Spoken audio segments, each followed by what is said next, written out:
Welcome, everyone, to Around the ACL. Michelle Thompson here with Trey Ryder and Anthony Ione. We had Open this weekend that we got to watch, and I have to say, just having that 1 weekend off in between, I missed it. I was like, come on, I got to have the cornhole action. And Black Friday, we got another TV, another 32-inch TV, so it sits next to the big TV. So we watch football, we watch cornhole, living the life, living the dream. Hopefully everyone got to watch it. We're going to talk about it today. We're also going to talk about the Pro Teams recap that we had at Open number 5, news around the league. We're going to get into the Australia Open a little bit, buy or sell, and look at the Pro Teams power rankings to finish up with our hot takes. Trey, I saw you were out of town. What was going on?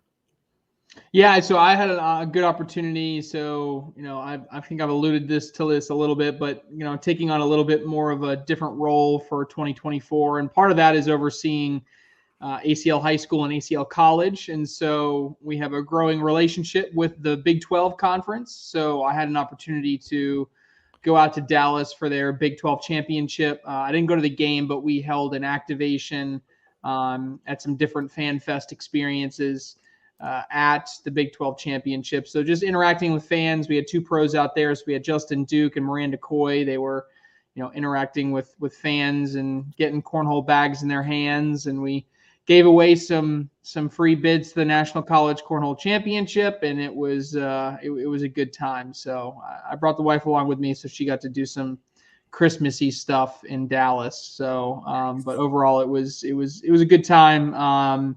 It was good, and that relationship continues to get better. We're trying to get more and more schools bringing on cornhole as a sport. So it's baby steps on activations like that. But no, it was a good time. Cornhole, we tried to watch as much as I could. Football, tried to watch as much as I could as I was go. So I caught a decent bit of it, but I certainly didn't get to catch everything. How about you, Anthony? Another basketball weekend. You know what I'm starting to see is like this whole my personal life with my kiddo, Anthony as well. He goes by LA. It's running really a lot of parallel similarities to what's going on in the American Cornhole League. So like what we talk about with the juniors and the mindset, we're starting to go through that with LA, like this past weekend, he was in another tournament and they're down by 12, 14 points going into the second half. And I told him there's 3 players on the team that really kind of carry the weight on that. The other 2 guys were out, so he's by himself. And it's like what we talk about with these players and the mindset and what we talk about in partnerships. And it's like, here's an opportunity to bring a leadership level to the game, really help pump the other guys up, come out and show the team what it takes to win. And I've never seen him more confident in a basketball game than he did in that second half. We talk about, the ability to shoot airmail without thinking about it. His game is pretty well-rounded, but he's a hell of a shooter. I've never seen him shoot the 3-pointer with more confidence, quick to the trigger, catch and shoot like I've ever seen him do. And he showed out. He hit, I think it was 5 of 7 3-pointers in that second half, as well as getting to the hoop, creating plays. We ultimately lost it, but it's the same thing, it's like you learn from your losses. He's got a tryout tonight for an international team where they'll go to Italy. We're talking about Australia and these young talents traveling international. So we're talking about that. But it's like, I'm starting to these things that I'm carrying over all these discussions from cornhole into his basketball life. And me and the wife were just sitting down going, this psychology thing is real. We talk about this within the cornhole world. We see the parents of players like Braden Wilson, Fisher Hamilton. I really like how those parents handle these young athletes and how they're really focusing on the mental side of the game. And I want to take something out of their book. And it's like, I wish I could take the knowledge that you have, Meesh, in the psychology of things and somehow translate that to LA, but I just know X's and O's.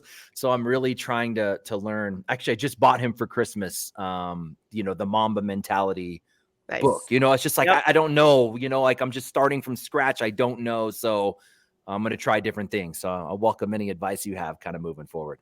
Yeah. And I love the fact that we can use sports as kind of teaching opportunities for these other concepts of psychology and mental. Like when I work with cornhole players on their mental game, it's like the things I'm teaching them are things I'd want to teach everybody, you know, mindfulness, meditation, understanding your body, like negative thinking. Like that's just great lessons to have, right? Like, so it's so cool that we can use this sport to get that information in, or whatever sport they're into. And we do the same thing with Rome with jiu-jitsu.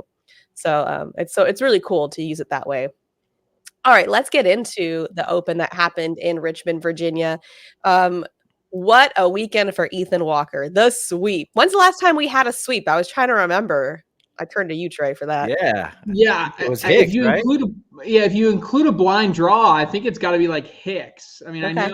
I know we've had some sweeps of singles and doubles, but like I'll be honest, we don't track blind draws the same way that we do. So Yeah. like off the top of the head, it's got to be Alex Hicks back in, what was that, 2021? Yeah. Yeah. So big weekend for Ethan Walker. Congrats to him. Takes down singles. Caden Allen, very impressive as well in second. In doubles, Ethan Walker and Alec Ryan. And second place, Jordan Power and Joe Neested. And then for women's, Bella Suprenant. Welcome back, Bella. Seniors, Damon Dennis. And juniors, Jacob Gore. So great cornhole all weekend. Trey, what would you like to chat about? I know you didn't get to maybe see everything in detail. So what do you want to touch on? Yeah, well, first I'll talk on the big winner of the weekend, and that's got to be Ethan Walker. I know Anthony is going to add some flavor here, but I'll just touch on something, and something that I continue to reiterate is that you win by executing your style of play to the fullest. Okay? Anybody want to take a guess at Ethan Walker's combined PPR across singles and across doubles? Yeah, I only know because I dug into it, but Meesh, go ahead. I would It's imagine crazy. it's low. It's a 9.15. Oh my God. 9.15 PPR. He went 17-2. And across all of those events, he only threw a 29% four-bagger. And I say only, but I mean still 29% four-baggers and a 0.56 DPR. So it's not as even if he was, killing. I always tell people sometimes, everybody wants to look at DPR. How many times do we have this discussion, right? And it's like, if you have a lower PPR, it is going to be difficult for you to have a high DPR, because your opponent has to bring themselves down such at a low level in order to execute. So really, the best way to explain it is just going to be by how defensive the game looks. And as the game grows, there's going to be more statistics, board percentage, right? Percentage of bags thrown as a block, things of this nature that I think are really going to enhance the game down the road once, there's officials at every single court type of thing. But the fact of the matter is, the point I want to make here is that Ethan Walker, against a really stout field, yes, there were a good bit of top players missing, but it still felt like a really solid field as far as an Open goes. He comes in, muddies up, plays a defensive game, executes the role at a high level, and ends up winning both singles and doubles and the blind draw, sweeps it all, has his best weekend in the history of his cornhole career. So he was able to do that, playing the game in a way that he knows how to execute it. So I think that's really interesting, that not everybody has to be a, hybrid player. Like, I still to this day think we'll see in some tournaments your bag runners win some of these tournaments. They're not going to win all of them. Your hybrid players, I still think, will take the majority of the tournaments. But even on the flip side that we see all the way at this end, you're going to see Ethan Walker and players like him, because I think he's even more of an extreme than, say, like a Fisher Hamilton. Like, I thought Fisher Hamilton in a way would be about as defensive as you would get when you talk about winning at a high level. Walker is even more so down that end of the spectrum there. So really, really impressive to see Ethan Walker. Other things, how about Mike Hoffman? Kind of out of left field, a pro that's been around for a while. He has won state level tournaments before, but really never had that opportunity to break out beyond the state level. I thought that was really impressive. I got to give a shout out to Adrian Johnson and Leston Allen. Yeah. This was a doubles team that I always found myself rooting for, but always doubted their ability personally to take that step to execute at a high level. And I just said Ethan Walker goes 17-2. One of those 2 losses that he had across singles and doubles was to Leston Allen and Adrian Johnson. And I think, we know how much Adrian Johnson is grinding on the social media platforms, right? But that's starting to translate a little bit into higher level of play. And I'm excited to see if Allen and Johnson can continue to build on their performance today. Jordan Power and Joe Niestedt, for me, really showed out. They really impressed me this weekend. They did not get the win, but they made it all the way to the finals. I think this is a little bit of a validation for me that I needed, right? Because Jordan Power obviously comes off of playing with Jay Rubin, one of the best teams in the world. At one point, were the best team in the world. And when you pair up with somebody different, you wonder how that dynamic is going to go. To me, I don't know if they're quite Jay Rubin, Jordan Power level yet, but I at least saw some validation that this team can be one that can compete at a really high level at the end. The last is probably just a mention about Caleb Hurt. Caleb Hurt continues to be a top level, amateur player, one that could be an ACL Pro, is not an ACL Pro. I think someone that throws at a very high level. Every time they come to Virginia, he is from Virginia. He seems to place really well at this event. It's a little bit, it's a bummer that we couldn't see him compete in a pro field. I think this is someone that has a potential that would compete. And if he could, and if he does become a pro next season, I think would be someone that would contend for that rookie of the year type of status. So that would be someone I would look for in the future. Overall, though, the weekend ultimately belongs to Ethan Walker. It absolutely does. Anthony, what can you add? Yeah, a lot of Ethan Walker. One of my favorite memories of Ethan Walker, if we go back almost a year ago, because we're rolling in to Myrtle Beach here for New Year's. If we rewind to New Year's last year, I sat down, I had a conversation with Ethan Walker. Knew the face, didn't know the name, and it was fun. I can't remember how it ended up on Facebook, but something went around, and I remember Ethan Walker like, dude, we had a conversation in Myrtle Beach. You don't remember me? And I was like, who's Ethan Walker? That is exactly what I put on Facebook. And that's the beauty of this sport we're in. We have so much talent that continues to grow. And it's a regional familiarity, and it's great to see a player like Ethan Walker go from somebody who's Ethan Walker to now sweeping at an Open with the style of talent he has. So that's a fun memory I have of Ethan Walker. And one of the things I like to do when I'm at the Opens, when I'm at the shootouts, when I'm at the Nationals, preparing to go on these broadcasts, is I like to get my content getting on the boards with the players.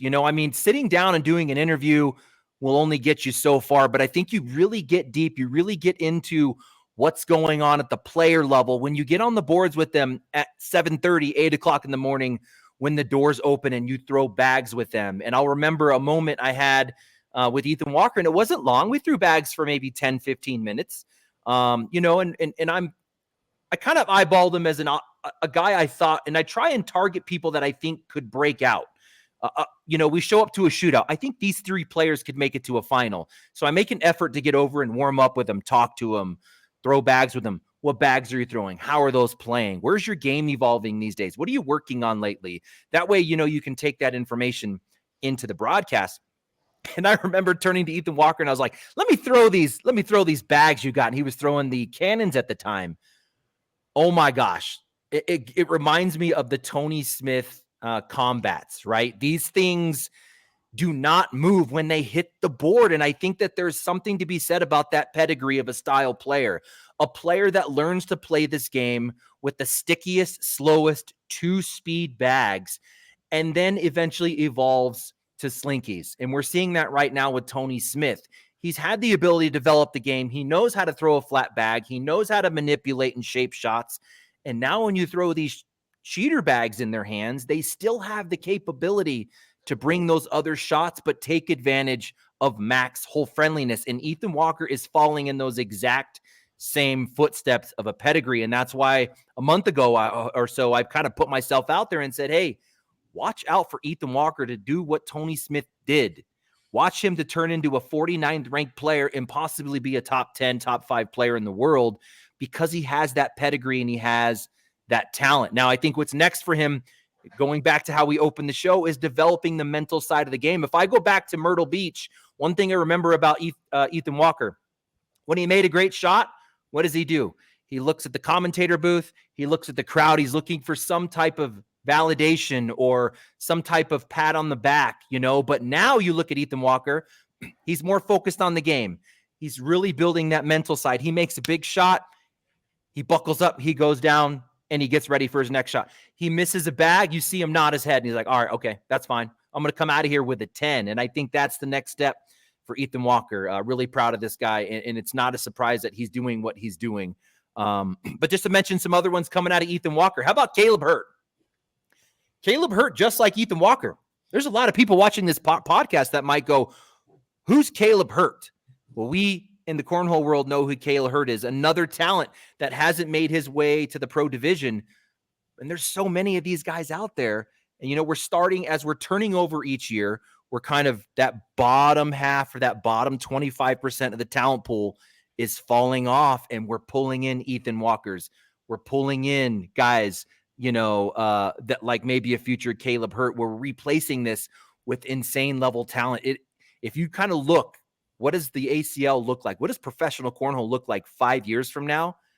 It is scary. I mean, it is scary. It's going to be full. I think it's going to be full top to bottom with Ethan Walkers, Tony Smith, Mark Richards, those style of talent. And that would be amazing. Another one, since we're on this theme, let's throw out Jackson Remick. He takes third place in his bracket. Another player who, if you're not familiar with him regionally, you'll go, who is Jackson Remick?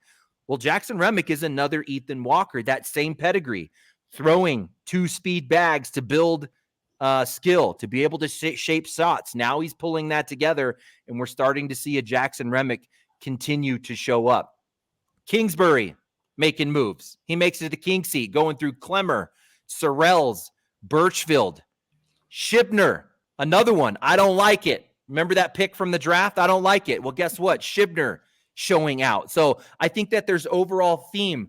Spencer Fabianar. I mean, the names continue to go on. We keep throwing these new names out there, and you're like, who the heck are these people? And they're continuing to show up deep in brackets. If I could just close on the PPR, DPR discussion, because I think it's unique. You mentioned Ethan Walker's overall. His bracket winning PPR was 20th in the list with an 8.7. Let's go to the other bracket. Caden Allen wins his bracket with the 10th best PPR, an 8.5. He held his opponents to an 8.55. He was also in the 8s. Mike Hoffman held his opponents to an 8.67. He was barely a 9. Really the only one showing what Jeff McGregor likes to see, that bag running talent, was Devin Harbaugh, who threw a 10.43. But guess what? His opponents were able to throw up above a 9.8. So if you want to go into a game and say, I'm going to run bags, you better be prepared to throw a high 10 if you think you're going to go deep in a tournament. If not, you better figure out how to do the other side of the game. But how about, just to close it real Meesh, how about that 46 in a row bag run by Power in doubles? And what's crazy is you look right next to him, he's throwing against Kano, and I think it was right around 40 in a row. And you go, Jordan Power's thrown 40 bags in a row. How many points has he scored? 2.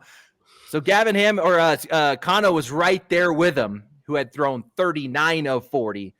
So that's kind of where the talent is going this league. It's starting to get I'm loving that the pros are starting to separate themselves from us, just average, advanced level players. And I think we want to see that. We want to see these pros really start to excel their game to where there's no question of who's pros in a match, and they really show out. So I'm excited about how this one turned out. Fun tournament. It was.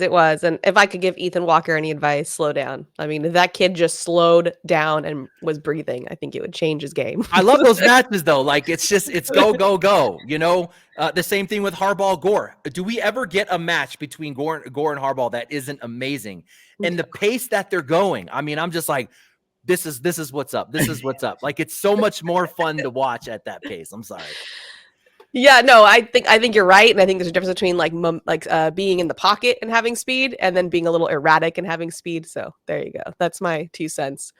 All right, going into the pro teams recap, we had the Florida Freeze against the Georgia Sliders. They win 3-0. So starting with Alan Rawls and Chris Kingsbury, out of Florida, defeat Ryan Smith and Noah Wooten 12-11. Matt Sorrells and Blaine Rozier from Florida defeat Cameron Belvin and Tice Cobb 18-4. And Chad Fisher and PJ Knott from Florida defeat Duncan Clemmer and Josh Holland 10-9. Reminder, these are 10-round limited, which I forgot for a moment when I was watching it. So definitely changes the game. Another teams matchup was the Carolina Coasters versus the Virginia Cutters. The Cutters win 2-1.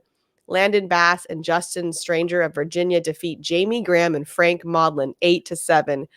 Berkeley Pear and Trevor Brooks from Carolina defeat Jacob Gore and Michael Dingus 18-9. And Travis Graven and Leston Allen out of Virginia defeat Eric Davis and Chad Hunt 14-12. So some crazy stuff there. Surprise events there for that one for me, but no surprise with Florida. I mean, right, Trey? Yeah, I was going to say a couple of things that stand out to me. One, Florida is who we thought they were. They come out absolutely swinging. And literally setting a lineup, Alex Rawls goes, my foot's still not 100%. I'm going to sit this one out. He could have played if he needed to. This team chose to sit Alex Rawls, and they still go 3-0. I thought that was interesting. So the Freeze are absolutely loaded.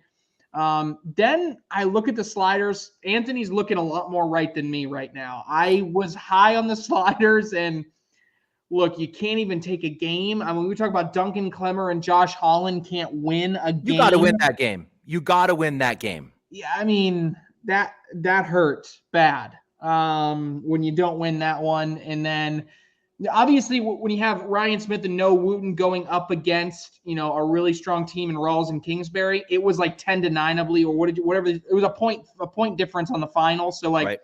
That one I'm actually not too upset about and can't be too worried about. I think that's a good showing, but man, I got to see more out of, PJ Knott and Chad Fisher can't be beating Duncan Clemmer and Josh Holland. I know we're early in the season. We got time to look through it, but that was interesting. And then I don't know if I should be more disappointed with the Coasters or excited for the Cutters. For now, I'm going to say excitement for the Cutters, right?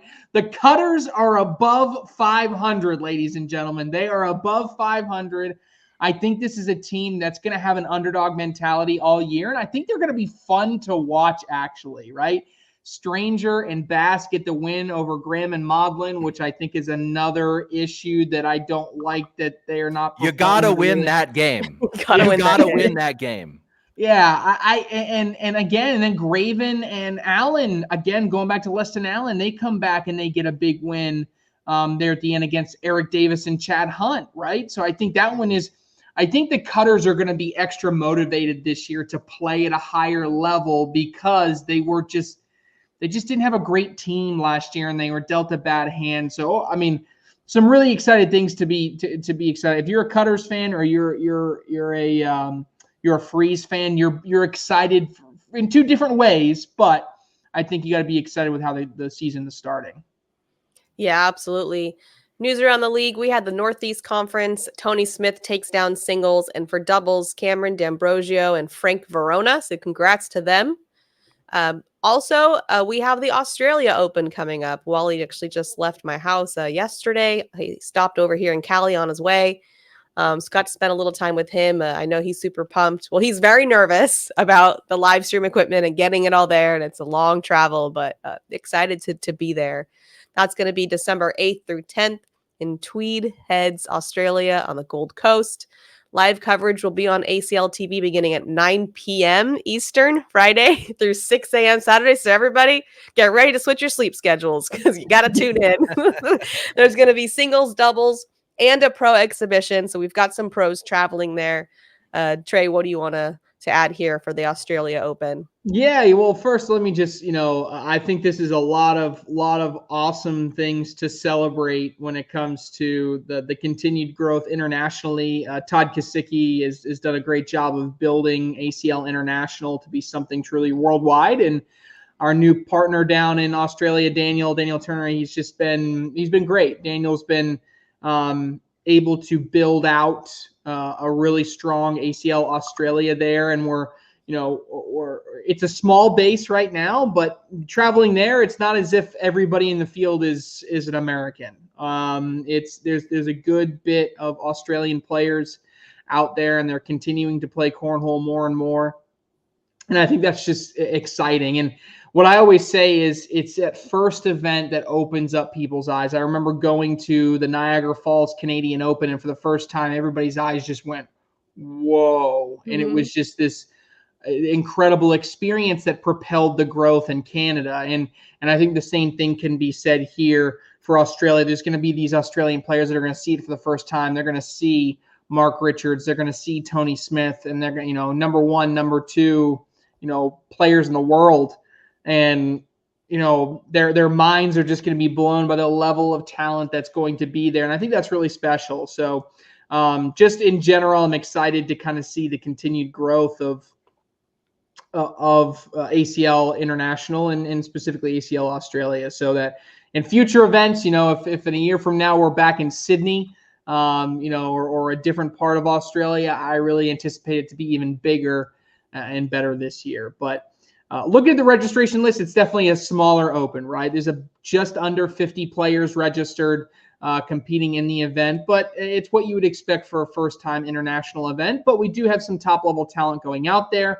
Mark Richards and Tony Smith are going to steal a lot of the headlines, right? Rightfully so. Anytime you have your two of your top players in the world traveling out to an event to check it out. But then you also, I think, have some other, unique names in there. Zach Stickney was a pro this past season. Sean Farrell has been a really big international traveler this year.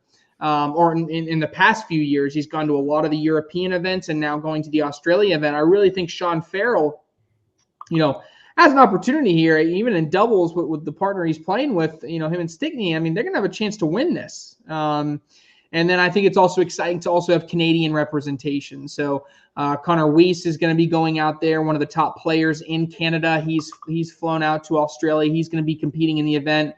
He'll be playing alongside pro Bobby Sperry. So the two of them, again, you're getting a good mix of players out there. Former pro Chris Tornatola, who is an elite player, he's going to be out there. So you have a really good solid base to kind of lead the way when it comes to, showing a lot of these players in Australia, kind of how it's done at the top level. So I'm kind of excited to see, how the players do out there, really just from a, growing the game perspective rather than the X's and O's. I mean, certainly it'll be exciting to see Mark Richards. I believe this is his first international event. So we'll see if he comes in and takes deal with the jet lag, right? I mean, so he was flying there, I think 2 days ago, if I remember from Facebook. So he has like 5 or 6 days to get on the new time zone. I don't know, when's Tony going there? Is he already there? I'm not sure when Tony's going. I know it's the commish is going, and I think he's like on the way now. I think he's leaving. He's on the same flight with Wally. They both flew out of LA. So Tony lives in their time zone. He might. You're right. He's a night owl. But still, to play video games and chill, Anthony, and play cornhole are like two different things. Yeah, it's a 15-hour difference. Jeez. So yeah, I think I did it. We have to add 15 hours. So right now it's like 4 a.m. there, which is just crazy. I mean, you look at the live stream time, right? So when they're streaming, so when they're playing and we are supposed to be watching here, it's 9 p.m. It's 9 p.m. to 6 a.m. that you guys are streaming the event. So that's the heart of the play. Yeah, it's like noon. I think they're going to start around noon or whatever it is on Saturday. So we're going back in time. Like we're going to start watching on Friday, but what we're watching is Saturday coverage. Yep. It's going to be like this. Inception, time travel. Yeah, Wally said he literally misses a day. Like I forget if it's like Monday or Tuesday. It's just not going to exist on the planet. Yeah, when you go out there, because you go all the way out there and you lose all this time. Yeah, a day disappears. But then when you come home, it's like you gain it. Yeah, it's like 3 hours difference. Yeah, it's like a super long flight, but then it's like, wait a second, only 3 hours went by in like time or something like that. So it's just weird. So crazy. Anthony, anything to add there for the Australia Open? I think it's going to be cool for all the pros. I know we got Tony Smith and Richards going out there, and they're going to be, the mega stars. But you've got Tornado out there. You've got Bobby Sperry, who he goes back old school. You talked about Farrell. I think these guys are going to feel a little bit of that celebrity feel too. I mean, I expect there's going to be a big gap in talent, like you were saying, and if it's anything like it was for me, the first time that I saw high level cornhole, I wanted more of that. So from a growth perspective, when you see these players doing things that you can't really comprehend in the game, that really, in my mind, I think that's going to just promote more growth, and people are going to talk about it more, and they're going to want to get involved in it next time. But I think top to bottom, all those pros going out there are going to feel what it's like a little bit to be a star in this sport. Bobby Sperry also has a history of doing well, like in Canada. So, this is another international open. So we'll see if that stays true. But cool that we do. Watch Sperry and Weiss win this thing. I mean, I think Tony Smith and Mark Richards are teaming up with maybe some locals or just some other players. I'm not sure how those came about. Yeah, but I think Lucky Bags did some type of contest, and then these people won a contest. Like I'll say this much though, Denny Mallon is an elite player who is playing with Tony Smith. So Denny has gone to a lot of these European events and done quite well. So like, I think Smith and Mallon should be the favorites in my regard, in my eyes. But Weiss and Sperry will be up there. And I also think, like I said, Stickney and Farrell are probably going to be another top team that people got to watch out for. Yeah, Sperry was a pro when I was a pro, and I got to watch him. This dude fills the hole up. I watched him go head to head with Damon Dennis when Damon was at the top of his career back in like 1920. Sperry went head to head for like 30 something rounds. So everybody's good now, guys. Everybody's good. So true. All right, let's go to buy or sell. I'll read you a line. You let me know if you buy or sell. Starting with you, Trey. Ethan Walker is now atop the list for breakout player of the year. Buy or sell? Yeah, I think it's I think this is the safest answer, right? So I'll say buy, but at the same time, you got to do it in the pro events. That's where it makes the most difference. And the uphill battle that he's going to have is, I believe he was still top 30. He finished around like 24, 25 in the rankings. So like for him to be 18th, right? Is that a true breakout, right? To me, he's almost got to flirt with that top 10, which I think is going to be really, really difficult to do over the course of a pro season. It may be that he gets that much incrementally better and he can do that. For now, I'll buy it, but it wouldn't surprise me that if this season we see that breakout player actually be someone who was 110th last year that makes that jump all the way into 30th, 35th of that nature. Curious to see what you say, Anthony. Buy or sell? I'm really in the same boat. I mean, that logic it's tough because he was quietly one of the best players in the league last year. And you've got these guys out there like Blaine Rozier that have a lot more positions to jump. Do I think Blaine Rozier is going to finish in a better position than Ethan Walker? No, it's not going to happen. But could Blaine jump, 30 spots, 35 spots from wherever he was? He could. You've been talking about Kimbrel a lot. I don't know off the top of my head where he finished. But maybe that guy has the ability to jump 40 or 50 positions. I'm going to sell just because he doesn't really have much room to grow. And it would be more of a hot take to say that he finishes in a top 8-7 position. But I think it's coming. Maybe not this year, but next year. Do you think Blaine Rozier finishes within 10 spots of Ethan Walker? He could. If Ethan finishes similar to last year, I do think Blaine could finish top 25. I do. The dude's hustling. The dude is hustling. Jordan Power and Joe Neested have now snuck into the top 10 in doubles. I wanted to buy this because I was high on them and their finish and how well they did. I just look, if you're going to get into that top 10, I need to see it across multiple events. You need to or borderline win something. Like, great, I'm seeing positive. Now just keep doing it, and then you can get in my top 10. Because right now my top 10 is no vacancy. I got no room for anybody. Okay, I tried to fit 15 people into my top 10. And I couldn't do it. So right now I'm going to hold him right outside the edge, but it's a good trend. I'm going to sell it for now. Anthony? Yeah, I'm going to sell as well. I'm really excited to see, I don't know if we can call Neisted back, but we know he was in a little bit of a funk, and that happens where you kind of get into that rut or whatever's going on.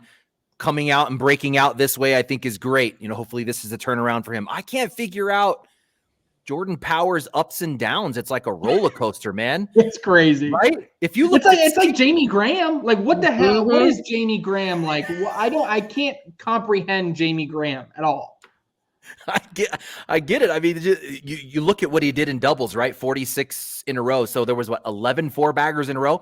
His first match in singles, he loses to Soprenit. He threw 9 rounds. He got 1 4-bagger. He missed more bags than he made in that match. He lost something, I don't know, 21-2 or 21-4. And he just came off a hot performance in doubles. I'm like, what just happened? I got to sell. Caden Allen took back over top rookie considerations from Trader and Ellis. Yeah, finishing second, huge. Part of me wants to buy it, but I'm going to stick with a sell. I still like the position Ellis has put himself in. I know everybody's going to say Trader. I can't argue with you too much. But again, I just almost go back to the it factor, right? I see Ellis and I see something there. And on a day in which Mark Richards was literally unbeatable, I mean, there's no other way to put it. He was unbeatable at that Open. Ellis gave him everything that he could handle. To me, I still give pole position to Jeremiah Ellis. And Allen, I actually would say, is passed a little bit on Trader, to be honest with you. I would say Ellis, Allen, Trader right now. I still need to see Sammy Soto go to one of these Opens and see him compete before I figure out where he lays amongst all of them. So right now, I'm going to sell it. Anthony? This Rookie of the Year run is going to be badass. The recency thing is tough. We can't forget Trader goes out and wins that Open the way that he did and the size of that Open, comes back, wins a bracket. And then you've got Ellis doing what he did, like you were saying. Caden Allen has been doing what he's doing for all last year. This isn't nothing new, so we know he's in the discussion.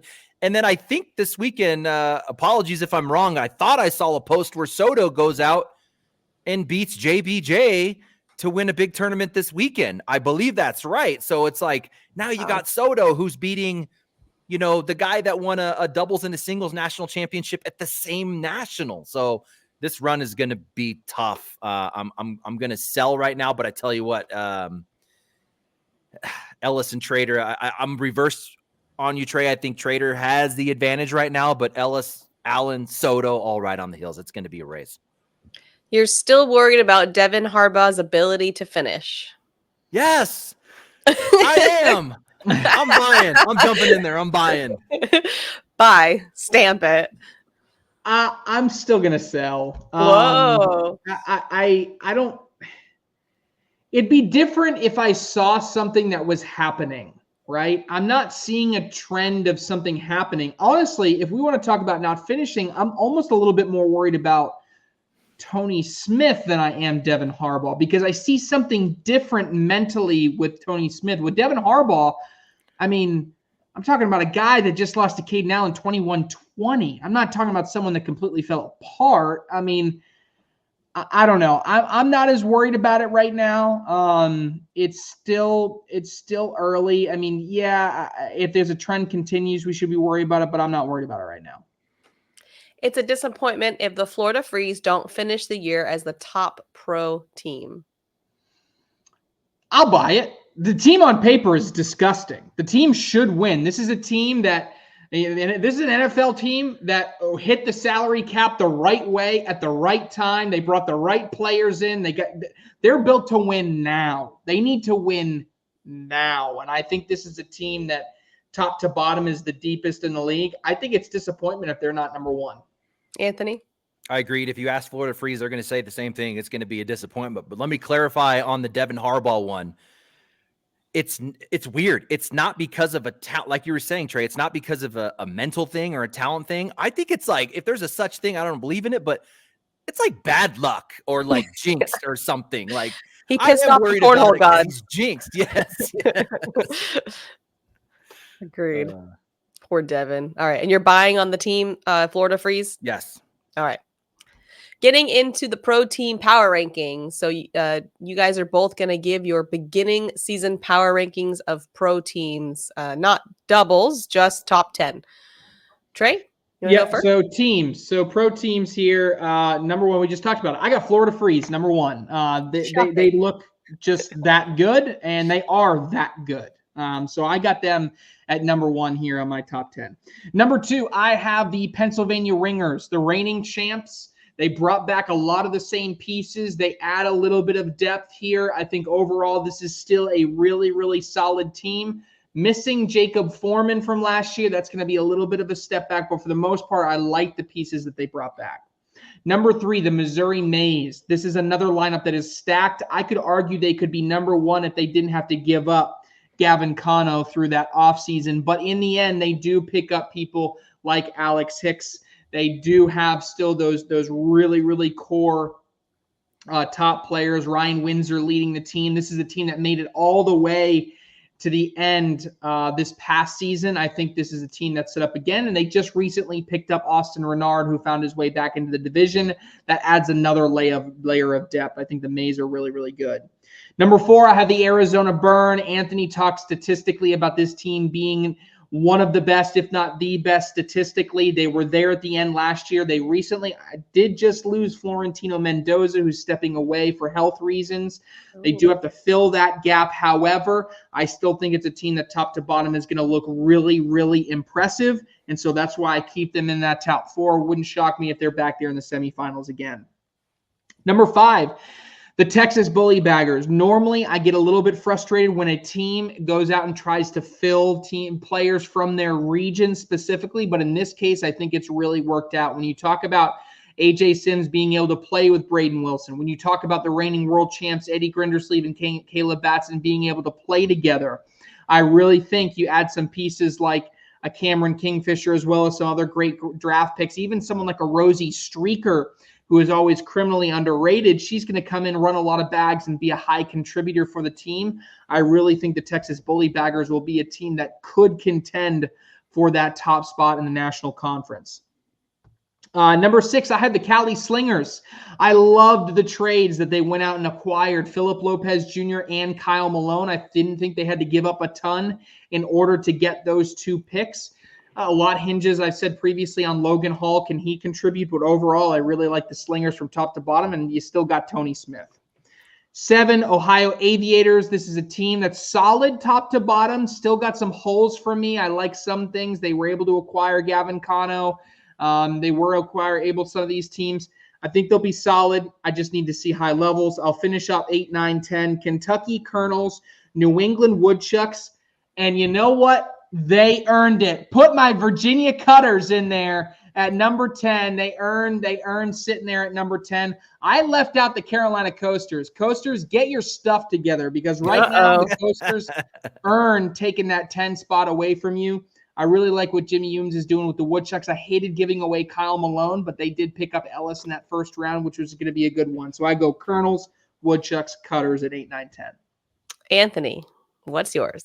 Yeah, Florida Freeze, obviously, stacked team, all Florida strong. I like the ability to be able to mix partnerships in that one. There's a lot of chemistry amongst all the players on that Florida team. They have options of moving that around and a lot of proven championships on broadcast. So I think there's going to be a lot of confidence getting on TV when it matters. The 2-3 position, I have them really close. We've got the Aviators and the Bully Baggers. For me, I think with the Bully Baggers are looking really, really strong right now. Grindersleeve, Batson, Sims, Turpin to start off your top 4. You got a Braden Wilson coming in that they picked it up high in the draft, and I think Ernest Cisneros, which isn't a name most people know, but I'm really liking what I'm seeing out of him. I kind of feel like they have a little bit of an edge over the Aviators now. Trey Birchfield, I'd like to see Trey Birchfield winning brackets, ending up in Final Fours. Noah Almanza up and down. We talk cornhole, committed pro players. This guy's out there, I think, building his education, doing the college thing. I just don't know if he's putting as much time into the game. I'd love to have that conversation with him, though. At the 4, I have the Burn. I really like the leadership on this one. And statistically, like you were saying, Trey, Lopez, Zaft, Holland, Reynolds kind of lead off the top 4.